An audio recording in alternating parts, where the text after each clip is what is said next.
2 boys failed by the system. Claire Throssell says Jack and Paul are among 68 children that have been killed in the past 30 years by known domestic abusers. They issued 5 hours unsupervised contact. He didn't need 5 hours to do what he did. It took just 15 minutes, and on a court-agreed, unsupervised 2-hour access visit, he barricaded our former marital home. He set 14 separate fires, barricaded the boys in the attic, and he barricaded the property. I took my 2 boys to school that morning, and I said to both of them, "Love you." They said to infinity and beyond.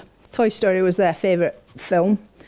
But you don't expect to say goodbye to your sons and then 7 hours later hold one of them in your arms as they die after a court-ordered, court-approved visit. The presumption of parental contact was added to the Children's Act in 2014. It states that the best thing for a child is to remain in contact with both of their parents. However, domestic abuse survivors and experts have stated that this has long been a dangerous assumption. While we have legislation which sets in stone this overriding pro-contact culture, it's going to make it much more difficult to shift. To prioritise what is in the best interests of children after tireless campaigning from Claire Throssell, whose 2 sons, Jack and Paul, were killed by... The amendment will enter the committee stage in the House of Commons this Wednesday, but still has a long way to go before officially becoming law. Moreover, it doesn't have cross-party support. Claire told me the Conservative government in 2021 rejected her calls for the repeal.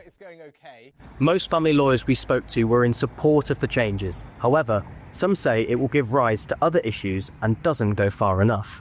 Do I think that will make a big difference? It's a start, but by itself, no.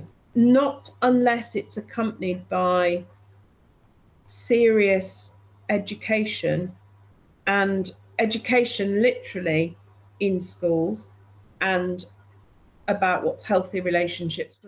Despite years of campaigning, Claire still holds out hope that the repeal of parental presumption will be just the start of a massive change in the way family courts deal with domestic abuse.